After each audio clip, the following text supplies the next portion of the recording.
Coming up next on the Wet Fly Swing podcast.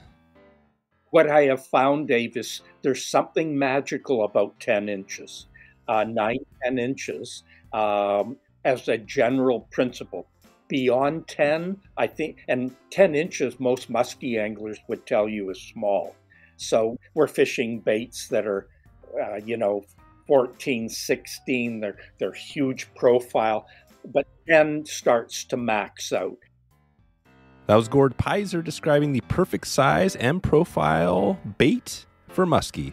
Fishing editor of Outdoor Canada, In-Fisherman field editor, and one of the most knowledgeable muskie minds in North America. Today on The Swing. Welcome to the Wet Fly Swing Fly Fishing Show, where you discover tips, tricks, and tools from the leading names in fly fishing today. Hey, how you doing today? Thanks for stopping by the show.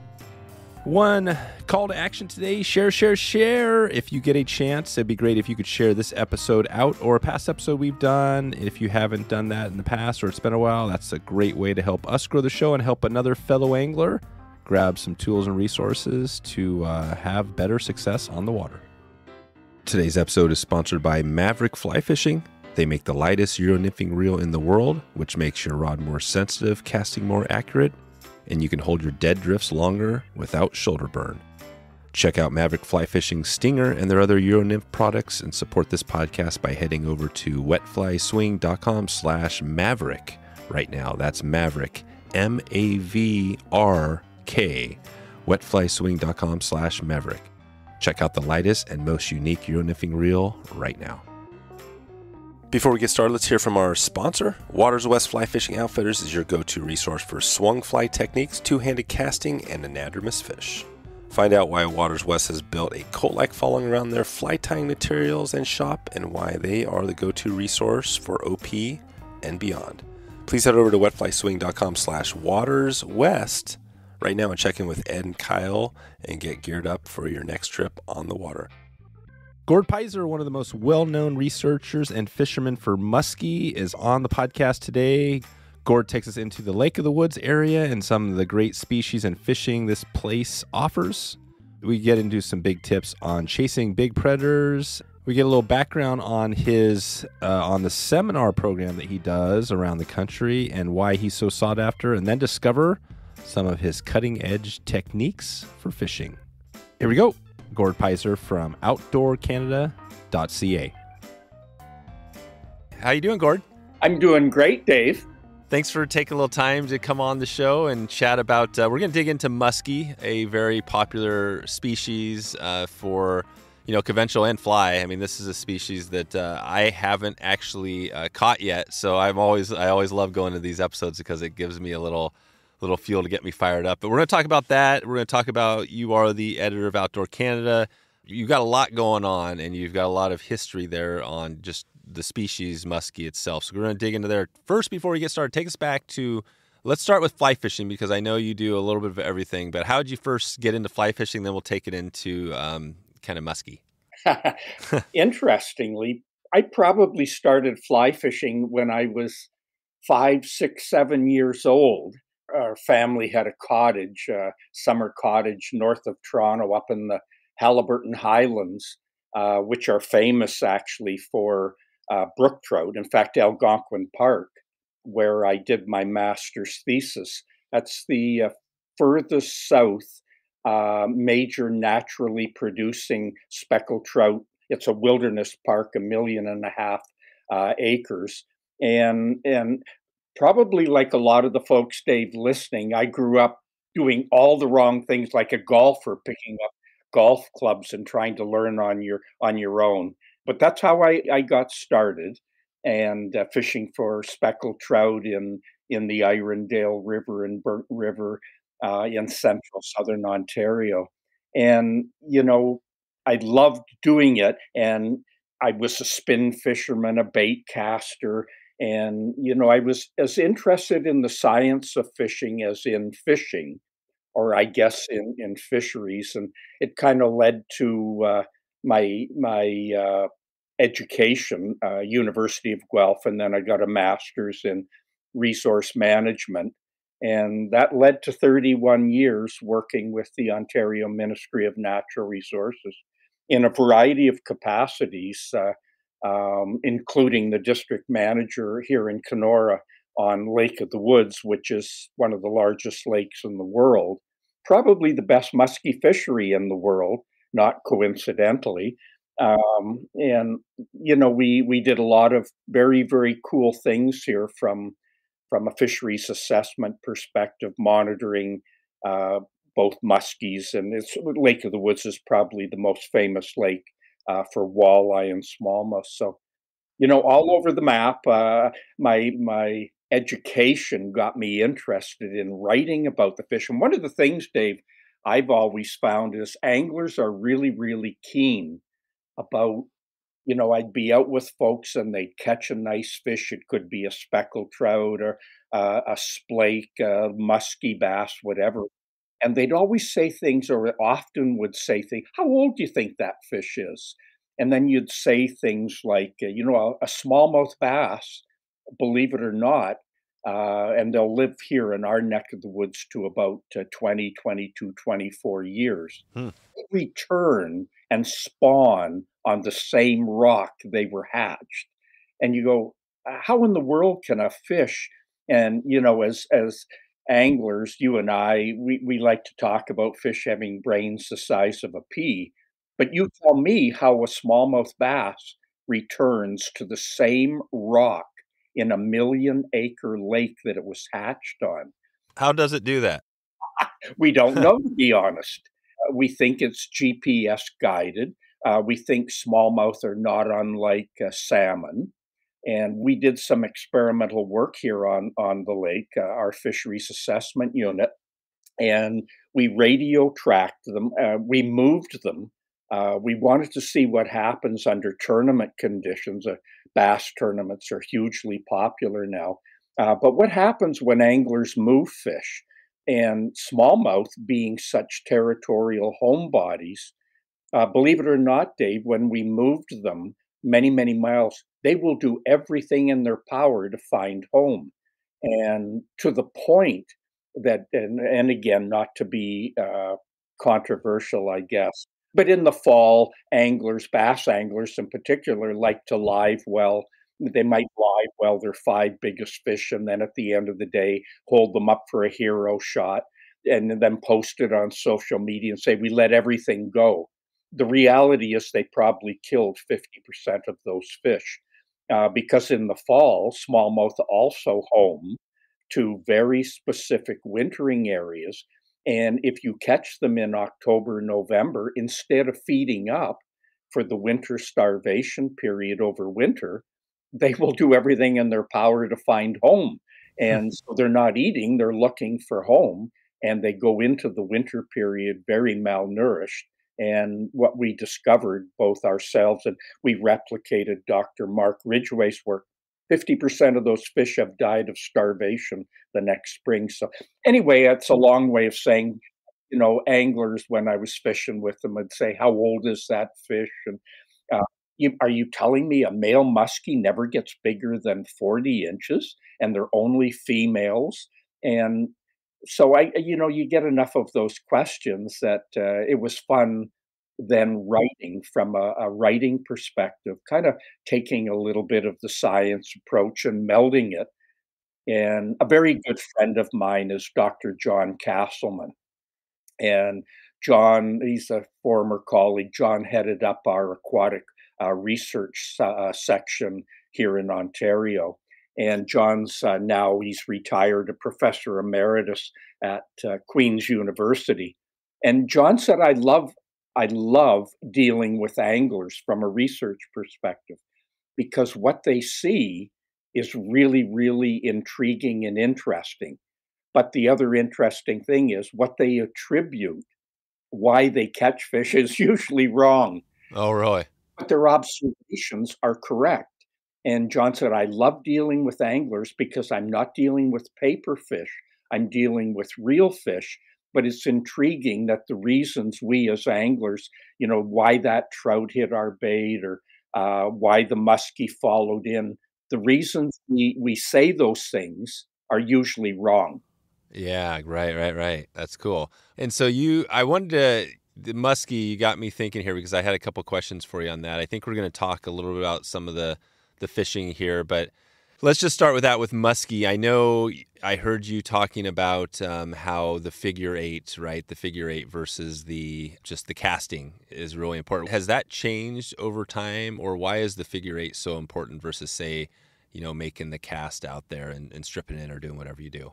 Right. Now, for folks who don't understand, we tend to make long casts, Dave, with very large baits.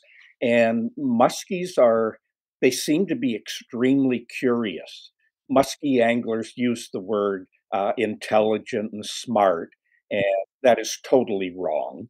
So are they smarter than a bass, smallmouth bass, that's going back to its birthplace? Fish are not smart, to be honest. Yeah. They're so well tuned to their environment, whether it's a steelhead in your neck of the woods or a salmon, but smart isn't the correct word.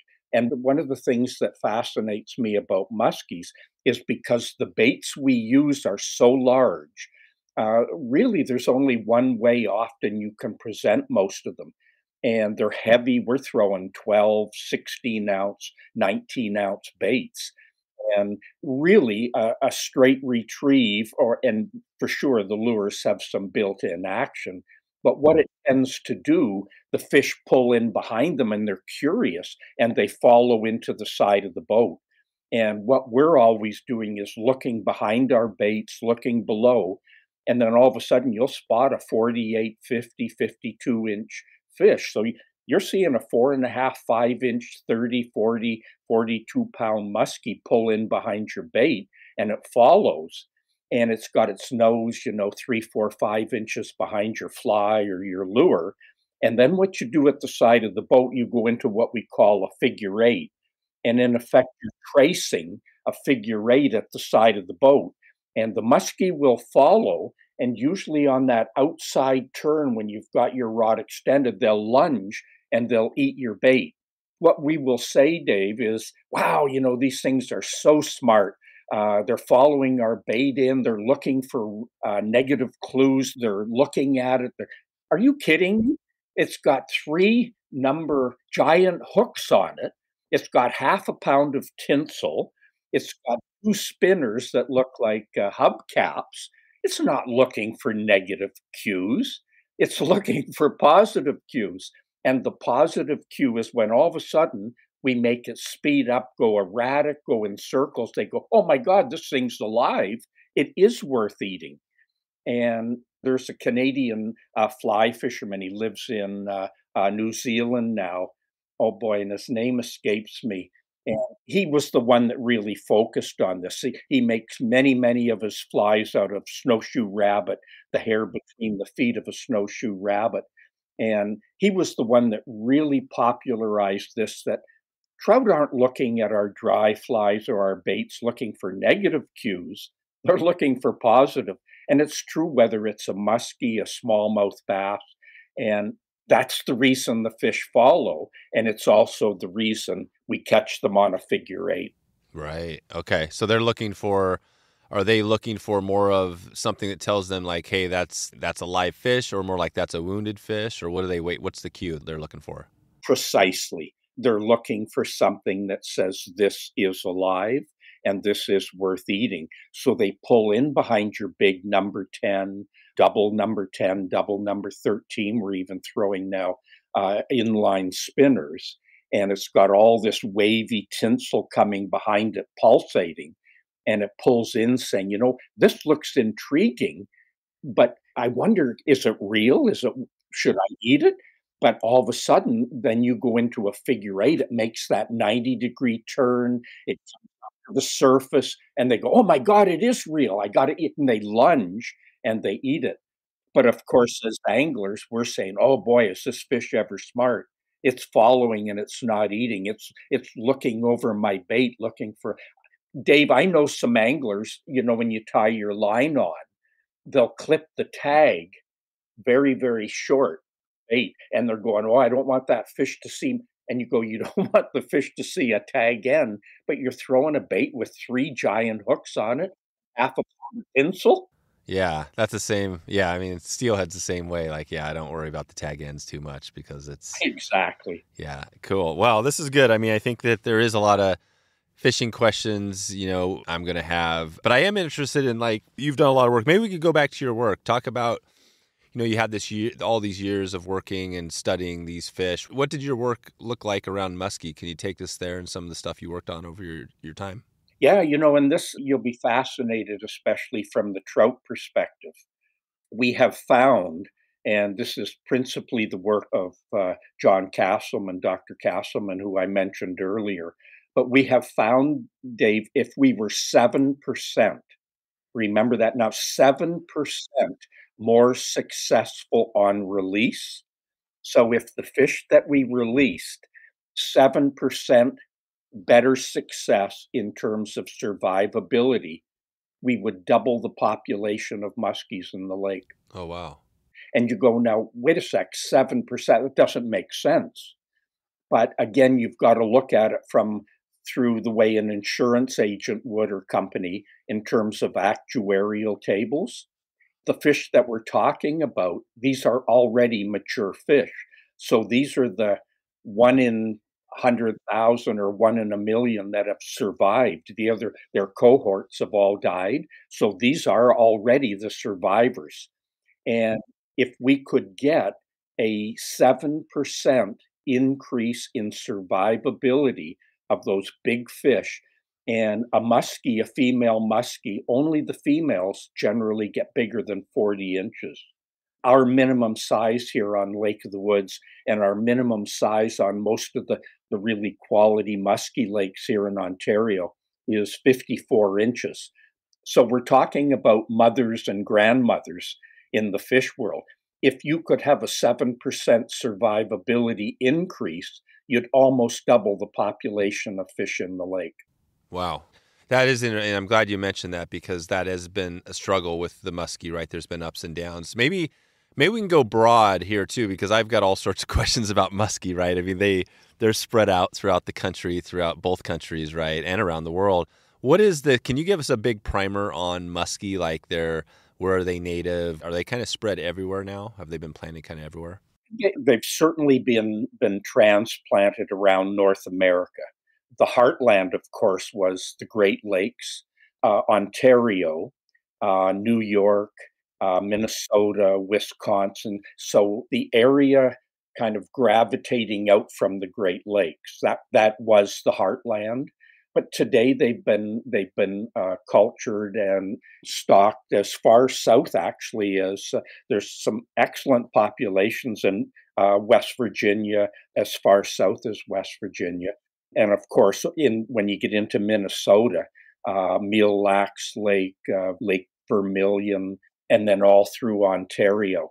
But so the heartland is kind of the Midwest. Yeah. It's fair to say they're probably on the top of most anglers' bucket list.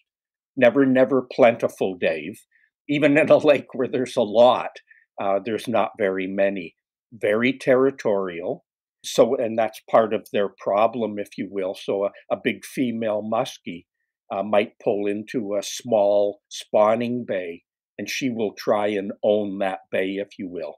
So she'll kind of shield it, nudge out anyone else who comes in. And unfortunately, down now on the St. Lawrence, which was probably the spot where the next world record would come from, because of the invasive round gobies that are in those bays, now all of a sudden you've only got a handful of fish spawning in a very large bay with tons of egg-eating gobies. And there's been some amazing research, test netting, and over the last 3 to 5 years, I believe it is, they've only found 2 juvenile fish. Muskie. Yeah, in the heartland of where the world records have come from in the past. Some real dire warning signs. Yeah. How do you deal with that? So what is this? You got this invasive species. Do you have a positive outlook on how we, figure that one out? I'm afraid I don't, to be honest. I have great concerns. Essentially, the only way gobies are just so prolific, and they're just such massive numbers now. It would appear that about the only way you're going to be able to maintain a muskie population is collect eggs from large mature females, culture them in a hatchery, and then stock the fish back into the system. When they're big enough, they can turn the tables and eat the gobies. The problem, of course, is the expense of doing that. And then you get, well, I want them in Mille Lacs Lake. I want them in Lake of the Woods. I want them in Eagle Lake. I want them on the same. And, we just can't afford to do what nature does so easily at no cost. Wow. So the goby is a big thing. And I mean, over harvesting, right, in the past was a big thing. Do you think that was it always over harvesting the problem and now it's been invasive species? Is that kind of is there a change there? I think it's fair to say the shift was a positive one. For sure, as I mentioned earlier, I worked with OM&R Natural Resources here in Ontario, and there's a lake very, very close to us right now, close to me here, called Lake Wabigoon, and it's over by the city of Dryden, and it was, at one stage, became world renowned.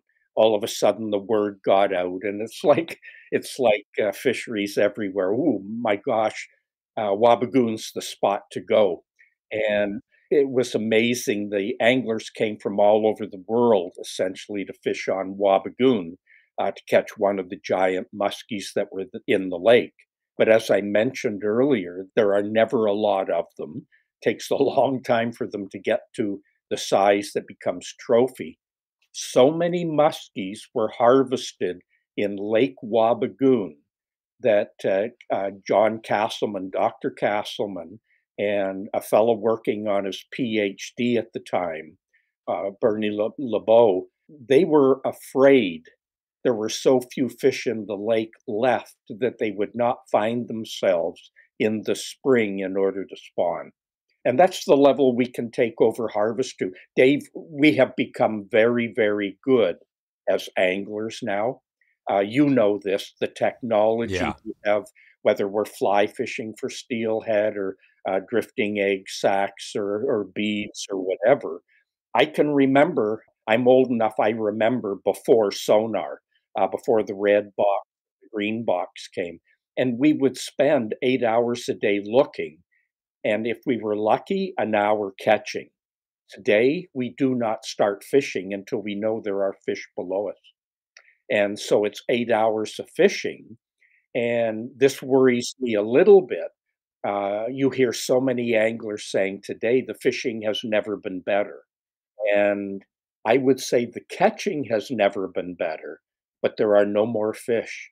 There are no more fish today than when I was fishing for muskies 40 years ago. In fact, there are fewer, but we are so good, it appears as though it's never been better. Right. And then same thing with the fly. I mean, you go back to a time there wasn't that many people fishing with the fly, and now you've got great fly anglers fishing, casting giant flies, and they got this thing dialed in. It's still not easy. It's still challenging to find fish, but I hear you. It's easier to catch them because of the gear and everything we have going. You look at boobies, which are banned on many lakes in Britain. Oh, they are. They're banned. Oh, there are many fisheries in Great Britain where you cannot fish a booby fly. Huh. Because what anglers were doing was casting them out from shore on a sinking line with a short leader, maybe a 4 or 5 foot leader. And then because the booby floats up, the sinking line takes it down. Now the boobie's suspended, whatever depth you wanted off the bottom, and then they would lay the rod down. And so a cruising rainbow or brown or whatever would see it and attack it. And most of the fish would swallow the booby. And now we've got Euro nymphing. I fish for grayling up on the Wolf River in the Yukon. And it was such a great, I fly fished up there with John Horsey. And John was the gold medal winning world champion leader of the Great Britain fly fishing. And now it's obviously the fishing is great up there, but Dave, we wouldn't move from one hole until we caught 50 grayling. Oh, wow. And that was when check nymphing was just getting underway. And then you go, my Lord, if everyone starts doing this, as I mentioned earlier, there's no more fish. We're just getting very, very good at what we do. Right, right, right. Yeah, and the Euro nymphing thing is definitely one of the most effective ways to fish for trout. And Yes. partly it's just because you're getting down, your fly is in the zone more often, right? That's probably the biggest thing. You're presenting it correctly. That's right, and, as a steelheader, you mentioned steelheading, and now, you know, uh, I'm a bass fisherman as well, and drop shotting for bass was so revolutionary, a technique that came in from Japan about 25 years ago, and now I see it's all the rage, in the trout world. So folks fishing, I know in British Columbia, you're only allowed one fly in BC. And so what they're doing now is putting a split shot down at the end of the line and then fishing a drop shot nymph, whatever distance they figure they need to be off the bottom. So, 6 inches, a foot, 2 feet off the bottom. And it's taking a technique from Japan that was actually developed by commercial fishermen to keep their bait off the bottom so crabs wouldn't eat when they were commercial fishing, got adapted by smallmouth bass and largemouth bass anglers, and now has made its way into the trout fishing world. And you go, it's just amazing, and it's fascinating watching the technology and the techniques change and evolve and develop. And when I'm doing seminars, one of the things I say to folks is watch what happens. It's why I would always say if you're a fly angler, spend a little bit of time at least watching what the spin guys and the bait casting in the past, because the number one thing I have learned over doing this for 50, 60 years is if you can be the first to bring a new technique, Euro nymphing, booby fishing, double 10 bucktails for musk, if you can be the first to bring something and show the fish, you're going to be really successful. Even more important, if you can take a technique out of its element. So if you can take a fly technique and adapt it in the spinning world, or take a spinning technique and adapt it in the fly world, you will be so successful. Yep. Yep. That's a great point. No, and we talk a lot about that. A lot of the people, that have been the innovators, and they say that a lot, whether it's Kelly Gallup or, Blaine Chocolate, they're always, these are guys that are talking about their influences from the conventional fishing, right? And Yeah. that's basically what they're doing. Like, I think Kelly talked about, taking some of just that, right? Following people that were conventional people and making it fly. So this is awesome. Well, let's talk about the Outdoor Canada. You're editor of Outdoor Canada. I mean, you've got a lot going on here. Maybe you could bring us into that, and we can and we'll bring it back to Musky in a bit. But talk about what you have as far as you're editor of a couple of magazines, or you're in the field with some stuff. Give us that little rundown. Yeah, fishing editor. So I'm the fishing editor of Outdoor Canada magazine. We're the largest outdoor magazine in Canada. We have an audited readership of 2.2, I believe it is 2.2 million readers.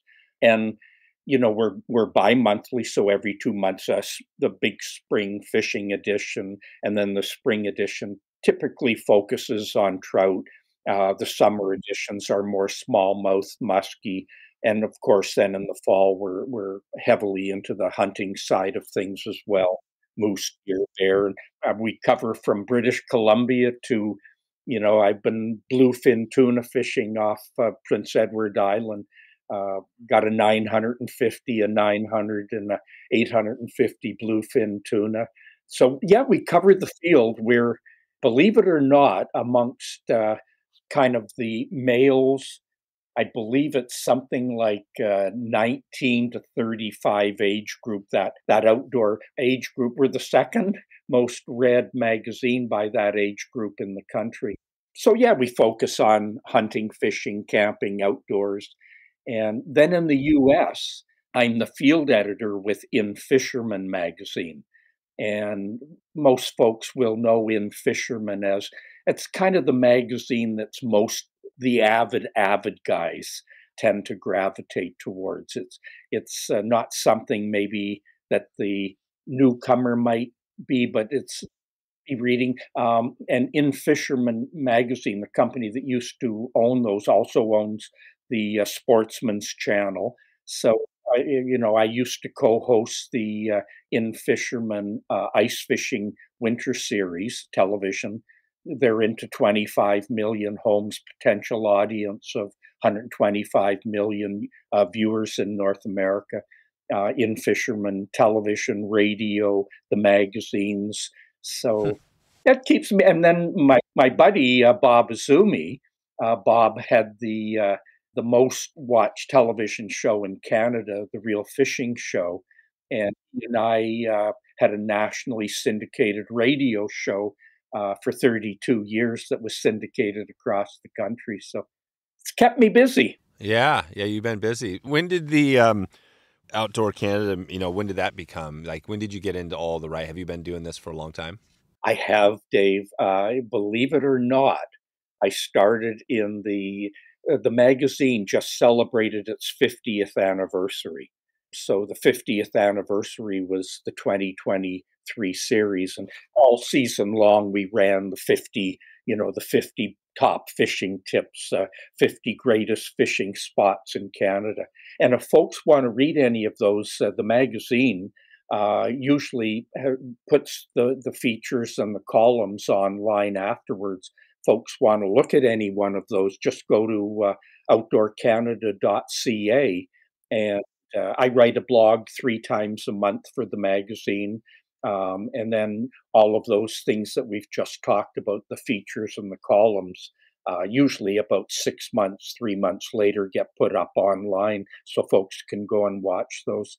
But anyway, the magazine is celebrated its 50th anniversary, and I think I started writing for them about 42 years ago. Wow, that is amazing. So you've been there almost since the beginning. So basically the kind of the early 80s, late 70s, early 80s you got going. What were you back then in the late 70s, early 80s? What were you doing before you got going on writing for that magazine? Again, I was working for M&R, so my day job, if you will, I was actually working for the Ontario Ministry of Natural Resources. I ended up here in Kenora as the district manager here. We have a large area, about 3,500 lakes, including Lake of the Woods, which is 1 million acres in size, 65,000 miles of shoreline, 14,000 islands, and one of the most significant fisheries in the world, actually. And so it was a great synergistic relationship because I love fish. I was working with the bios, the fisheries assessment unit folks, managing the resources, chairing a number of the regulation committees, and then at the same time was able to write about it. And so, as I mentioned earlier, it was a great opportunity to kind of meld the two. And what I found so fascinating was how the science really does interest most folks who fish. Yeah, no, it does. I think always learning about it is key. So Lake of the Woods, so would you say that's kind of been your home waters over the years? And is that still kind of, do you call that home? Yeah, it is. I have been really fortunate because of the magazines. I fly fished for the wildest strain of brown trout left in the world down in Tasmania, in Australia. I fished for northern pike in the Gulf of Bothnia off Finland and Sweden.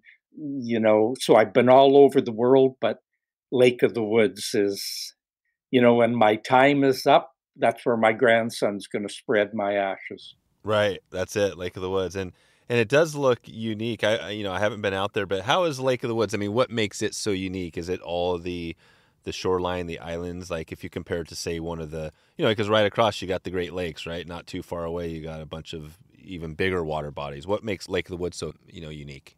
It is unquestionably the 14,000 islands.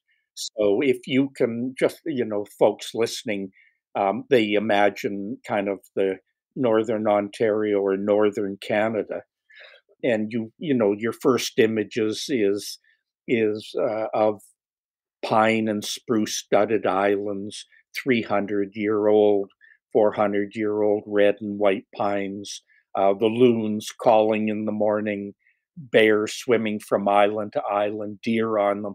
And that's what Lake of the Woods is. And amazingly, there are 70 major main base fishing lodges on the lake. It's within easy access of 100 million American anglers. It's in easy access to virtually all of Trans-Canada Highway goes right Yeah, it goes right through it. through town. So it's easily accessible, and yet here is paradise right at your doorstep. Yeah, that's it. So that is the thing, is that it's not only is it adjacent to the United States. I mean, it is Minnesota, right? Has part of the highway part that is half of its United. Well, not half, but part of it's in the United States of the lake. 1/3 of the lakes in the U.S. In fact, I used to co-chair the Ontario-Minnesota Fisheries Technical Committee with Jack Skrypek, and Jack was the director of fisheries with Minnesota. And so 1/3's in Minnesota, 2/3 in Ontario. And right now, Dave, we're heading towards the end of the ice fishing season, but there are probably 500 to 1,000 miles of plowed ice roads on the lake, and they would be 8 to 10 lanes wide. Wow. You can drive your car and go fishing anywhere you want. Oh my gosh. So there's thousands of miles of plowed Ice roads. That is cool. Right down to the ice with the huge snowbanks on either side. You can drive 40, 50 miles an hour, and you go, wow, look at this gorgeous island over here. Look at the point or the bar. We'll go catch some walleyes, and we'll have shore lunch. And you build a fire on shore, and the kids are snowshoeing or cross country skiing or driving their snow machines or whatever, or fishing. And you catch a couple of walleyes. You come in on shore. You get a beautiful campfire going, and you cook them up and have shore lunch. Today's episode is sponsored by Country Financial. The fires in the Northwest and throughout the West in the last few years have been devastating for thousands of people. Some folks have lost their homes, their belongings, and their sense of safety has all been challenged. This is why insurance and protecting your assets are so critical. Dalton at Country Financial is here, and he was on the front lines during the fires, handing out checks to Country Financial community members, providing drinks, food, and more. And each time Dalton meets up with a client, he does an extensive review of their current assets and coverage. This is his opportunity to really decide and let you know what you need to make educated decisions for your insurance needs. This is a super critical piece, and Roy loves it. He loves getting out in the rural community, connecting with people, loves the outdoors, fishing, hunting, everything that goes with it. And so I'm excited to be sharing Country Financial and Dalton with you. The unexpected will happen, so it's always best to make sure your assets and life are protected. You can head over to wetflyswing.com/country right now to get started. That's COUNTRY. Check out Dalton and support this podcast and a great local company right now. What is on Lake of the Woods, and maybe this could be more in general, what species do you think is what are the most popular species out there? I mean, you got a few, but what is the one? Is there one, or are they all kind of equal? It's one of the really interesting things about the lake. There are 48 major species in the lake, but it is world renowned. When people hear the word Lake of the Woods, walleyes are the state fish of Minnesota. They're the most popular fish in Canada, and Lake of the Woods is renowned for its walleye, smallmouth bass, northern pike. We got a close to 30-pound northern, my grandson and I, 2 days ago. We've got over 30-pound lake trout. We've caught 42, 40 4-pound muskies. So lake trout, northern pike, walleye, smallmouth, largemouth, black crappies, one of my favorite, yellow perch. So you name it, and they're here. Everything, 48 species. That's amazing. Yeah, so it's got it all. This is good. I mean, I knew this was going to kind of be the challenge. Is kind of I wanted to dig into everything, But let's take it back to muskie, because that is, one of those species that's popular. Maybe, do you think muskie is the one out of all of those that's the hardest to find? Which one do you think is, first of all, the hardest to find, but then the one maybe that's most challenged by, you say, maybe some of these conservation issues that you've dealt with? Yeah, the certainly from an angling perspective, and it's probably the reason it's at the top of most both fly fishers, spin fishers, bait. It's most anglers at the top of their list. They'll say, "I want to catch a muskie." They're elusive for a whole pile of reasons. Being an apex top predator, they're kind of like the big male lion on the African savanna. Uh, they're chasing herds of gazelles. In this case, the muskies are tracking schools of ciscos and suckers and whatever, but they're never plentiful. And my grandson always jokes, if people saw the size of some of these fish, they wouldn't go swimming on most of the beaches. Not that they'd ever attack you, but Right. they don't know these fish are in the lake. But and that's the challenge of and again, I'm using the wrong word here, but I'll say outsmarting a fish that's just so well tuned to its environment and grows so large. So yeah, there's not much more successful than or more fun than going out for a day or two and cast, and then just when you want to give up, you look down at your bait and there's a fish that's almost 4 feet long and weighs, close to 50 pounds, and then it Jeez. hits your bait. Well, musky fishing buddy and I, we always laugh because we put in all this effort to catch them and then we can't release them fast enough. Right. That's it. Gosh, that's amazing. And so you spend these days, so you're still editor. Are you still fairly busy now that what keeps your time going during the weeks now? Yeah, I just we're in winter obviously, but so I've just come back from doing we did the ultimate ice fishing show seminars down in Toronto. I did the seminars, the ice fishing seminars over in Winnipeg at the special show there, and then in Toronto more recently, in fact, 2 weeks ago. 3 weeks ago, we did the Toronto Spring Fishing Show seminars. They were all essentially open water.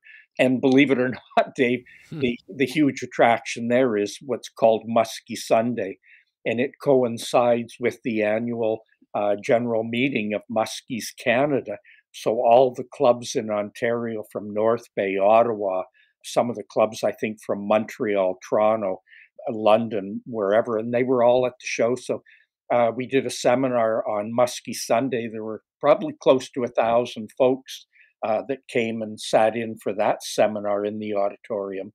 And if we've got the time, what I talked about, believe it or not, was the two fellas from the Netherlands. They arrived at Eagle Lake Island Lodge. Never had seen a muskie before in their lives. As I said, these are really good anglers, but they never caught a single fish figure eighting. They caught all their fish on the cast, and they did not use a single North American style rod, reel, line, or lure. And they shocked all the guides at the resort. So I know the owner well of the resort that they stayed at, and she was posting on social media all the fish they were catching. Now they caught 8 or 9 over a 10-day period, which to many folks might not sound like a lot, but trust me, for muskies, that's a lot. If you average one a day, that's absolutely fantastic. But they were doing that. So I had to track them down, and which I did. And it turns out one of the fellas, I believe he works with NATO, and he's actually in Washington, D.C. right now, and on loan from the Netherlands. But then I tracked him down when he was both in Washington and back home in the Netherlands, and interviewed him at length, and discovered how they were doing it. And it was the most fascinating thing. But they caught all these magnificent muskies, and you could throw the rule book out. They were doing it in ways. And here's the funny thing. So I both wrote this up in the current fishing edition of Outdoor Canada magazine, and I presented it at the seminars in Toronto, and detailed all the things that the folks from the two anglers from Holland told me about. They took their pike techniques, European pike techniques. So you can almost think about this as kind of Euro nymphing coming to North America. This was European pike fishing being transferred to the muskie world in North America. And it was amazing. But the reality is, probably most of the folks listening go, yeah, that sounds interesting, but I'm not going to change what I do. Right. But it worked very well, if not better than what others were doing there. It worked fantastically well. So I'm not one of those folks. So you can bet I have some Dutch pike baits on their way heading to me as we speak. And I'm going to be trying those techniques. So again, as we talked about, Dave, at the very beginning of the show, and maybe you and I'll chat about this later in the season, I'm going to take their baits, their techniques. I will be the first in the world to ever show them to the muskies on Lake of the Woods, and it'll be fascinating to see how well they do produce. Amazing. Yeah, that's cool. I think that is that'll be good. We'll definitely circle back with you to hear about that, because I mean, yeah. Now, our muskie, I don't even know as far as their kind of where they are distributed. Are there muskie across the ocean? No, and this is the fascinating part. They had never seen a muskie before in their life. And yet they shocked the guides at the resort. They shocked all of the veteran muskie fishermen who were staying at the resort, and no one could believe what they were catching. And they said, all we did, we studied the fish, and we knew they liked fast movement, and we knew they liked erratic action.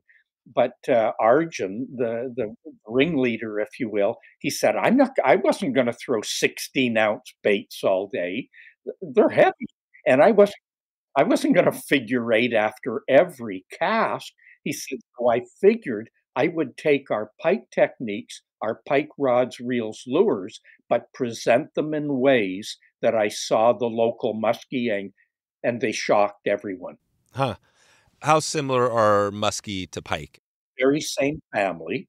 So they're certainly Esaucids, they're pike family. And in fact, they're so closely related that they will crossbreed and produce what are known as tiger muskies, which are half muskie, half northern pike, but they're sterile. So the tigers, and they're absolutely beautiful, magnificent fish. They're probably the rarest of all trophies. But muskies are the solitary kind of lion on the savannah, whereas northern pike are very prolific, very numerous, very gregarious. And in fact, pike spawn early in the spring in the very same areas that muskies spawn in a month later. And so when the muskies lay their eggs and then they hatch, this entire bay could be infested with young of the year, little fingerling, small fry northern pike, and they just devour the muskies. So they compete with each other, but they're of the same family. And the other interesting thing that a lot of folks don't realize, there has never been a muskie world record that didn't come from a lake that also had northern pike in it. In the pure musky lakes, they never get really, really large like they do in the lakes where there are northern pike. And so again, it starts to be fascinating. Why would a muskie get so big in the northern lakes? Well, there's only one way you can stave off extinction if you're a muskie, and that is to lay more eggs. And there's only one way to lay more eggs, and that is to get bigger. Right. So they're getting giant, and then lots of big northern pike they're eating, or that's part of it, right? That's just their. Exactly. So it's that synergistic. And again, as anglers, you'll meet at some musky anglers or northern pike anglers, and they like to kill the northerns. Oh, they eat up all our fish. And you go, guys, they have evolved for tens of thousands of years. They don't need your help. No, definitely not. Wow. Okay. And you talked about some seminars. Do you do some muskie seminars as well during the year? I do, Dave. Probably did half a dozen at least this winter for the various Muskies Canada clubs across Ontario. And actually, we did, my grandson and I, we did one with the Twin Cities, Minneapolis, St. Paul. So, yep, do lots of seminars, Zoom seminars, do lots of podcasts like this, do regular podcasts with Fish in Canada television. And so, yep. Yeah, you got a lot going on. What would be like if you take one of those seminars just in general, like a muskie, what are you covering in that seminar? What's your typical seminar look like? Usually it depends, but because we're typically doing them for musky clubs, so it would be like you doing a fly fishing seminar for a steelhead club. For sure, you'll touch on a few of the basics, but most of the folks are there for some cutting edge technique, maybe cutting edge tackle, electronics, equipment, baits, techniques, but more tips, tricks, techniques for very, very specific situations.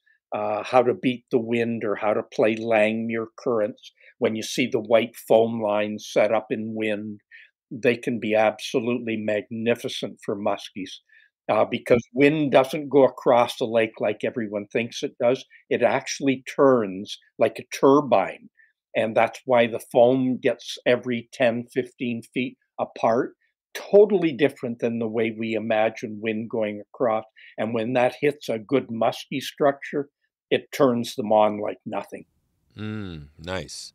Well, maybe we can dig into that as we start to take it out here. Maybe we can think of a few, maybe 4 or 5 or so, like just tips on muskie, maybe that apply to both fly and conventional. If somebody was going to be heading out for muskie, do you have a few tips we could toss out there? Absolutely. And it really relates back to what I said about the Dutch fellows, the fellows from the Netherlands who came over. The most striking thing, Dave, was that they did not use the gigantic baits that we use in North America. Our philosophy is bigger is better for muskie. So the bigger the bait you throw, the bigger the fish you'll catch. And it simply is not the case. And I have a couple of friends who are exclusively fly fishing for muskies. And as soon as we realize, you know what, you may be at an advantage fishing a fly because you can strip it much more quickly. There's no water resistance. But the real key is fast motion and erratic action. We talk about it as hunting for center. You always want a bait that hunts for center.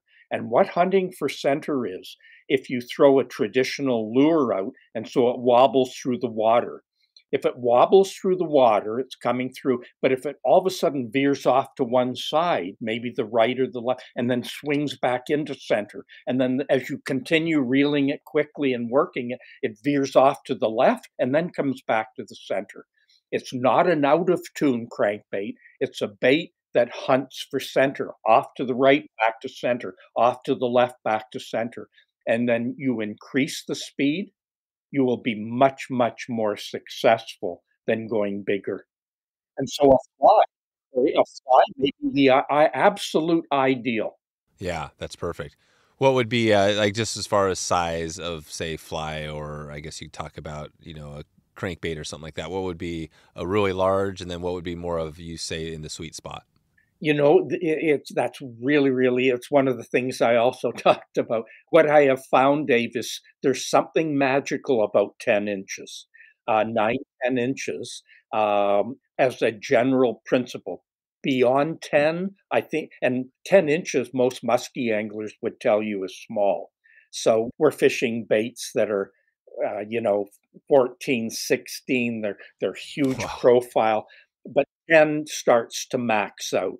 And to be honest, this past year, a super shad wrap, and it's a bait that most folks would throw for bass, pike.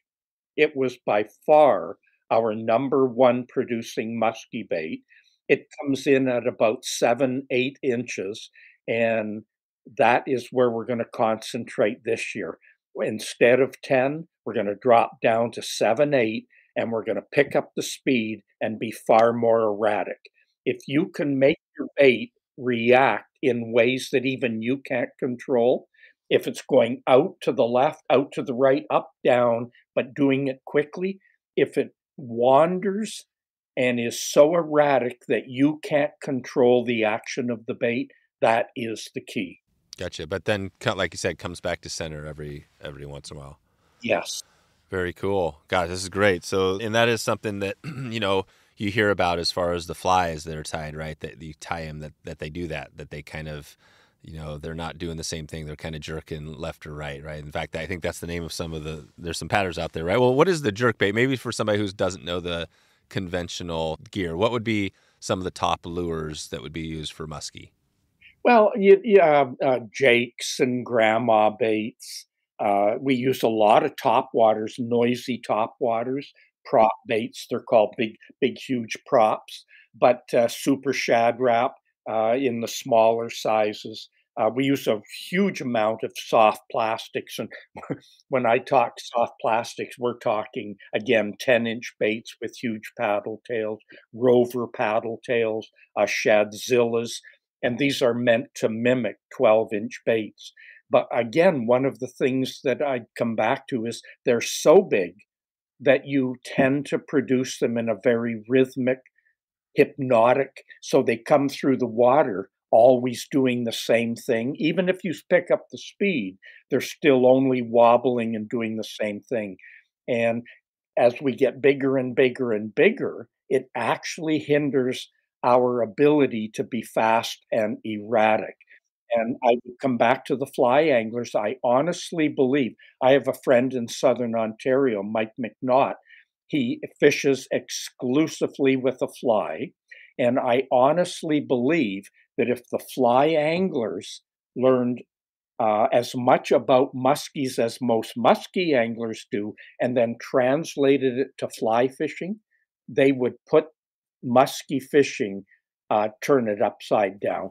Really? There you go. And how would they do? What would be? There are a few folks that you would recommend to follow out there that would be good to learn from as far as some of those tactics you're talking about in the conventional side. Well, one of the interesting thing there is, again, outdoorcanada.ca. Our fly fishing editor is Scott Gardner, and Scott is exclusively fly fishing, and he does target muskies and northerns. And I would suggest, again, folks, just click outdoorcanada.ca and look at what Scott is putting out and any of the other things. But I would say right now he's probably the top fly fishing muskie northern pike angler in Canada. Oh, perfect. Yeah, hopefully I'll talk to Scott as well. That would be great to chat with him. Yes. So let's say, and we talked about, we're not going to have a ton of time to go deep on the conservation. I was thinking about like the canary in the coal mine, right? And we might have alluded to this, but what do you think as you look out what's going on? You got climate change, changes in water temperatures, things like that. What do you look at when you say like what's going on now, what we can expect in the next 10, 20, 30 years as far as muskie, some of the species we talked about, and then trout, right? Because you also have trout that aren't too far away. I'm not, and I know you're not either, Dave, trying to be political here, but No. The reality is our waters are warming up dramatically. They truly are. I hate to say this. I have a very good friend, Dr. Peter Colby, and Peter headed up our walleye research area. And if you look in Wisconsin right now, there are 170 major lakes in Wisconsin that are in danger of losing the Cisco population. And Ciscos are a fish they're herring. So for the West Coast folks, they're literally freshwater herring. And because of the warming water on the surface, they're being driven deeper and deeper and deeper. But because of oxygen depletion in the summer and temperature, they're having to rise. So they can't find, we call the thermocline the Cisco layer. And it is being eroded to the point where it is now disappearing from many lakes. And Peter will tell you, and he's told this to me, that these are the golden years for smallmouth bass, muskies, those warm water fish. And he said, say sayonara to salmon and trout. Really? Wow. So that's it. So basically, the changes are pretty dramatic, and everything's going pretty well right now with steelhead salmon, trout, or it feels like there's lots of fish. But what you're saying is the trajectory is not looking good for temperatures. They're not, especially inland. When you look at the Great Plains right now, what happened this past year in Montana, the dry record droughts, it is not auguring well. And the other thing, Dave, I would always come back to from a conservation perspective, and I've done several blogs and talks about big fish matter. Big fish matter. Fish are one of the few animals. It is totally wrong when people say, oh, it was a big fish. She spawned many times and passed her genes on. Her eggs are not viable. That is absolutely wrong. The biggest fish produce the biggest eggs, and they produce the most viable eggs. Big fish matter. They're the ones that need to go back. Fish never stop laying eggs. And I have a very good friend, Jeff Madity, and he heads up the Saskatchewan Fish Hatchery Program. Jeff will catch at spawning time when they're stripping walleye or catching big walleyes for egg production. And they will strip the walleyes and then let them go and then bring the eggs back to the hatchery. And Jeff will tell you when they get a 10, 11, 12, 13-pound walleye, they absolutely cheer. That one fish gives them 750,000 to 1 million eggs. They're twice the size of a 20-inch, 22-inch walleye. They're virtually 190, 95, 97% viable. The smaller fish, 40, 45% viable. Big fish matter. Doesn't matter whether it's a steelhead, a muskie, smallmouth bass. Put the big fish back. I enjoy shore lunches. I enjoy eating fish, but I always keep one or two smaller trout or smaller salmon, smaller walleye, and let the big fish go. Gotcha. And is there anything, as you talk about, I mean, these are bigger issues, but what would you recommend people listening now that they might be able to do to help either, maybe learn or do some things differently? Like, what's your take long term? Is there any positive outlook on, the Great Lakes changing temperatures and things like that?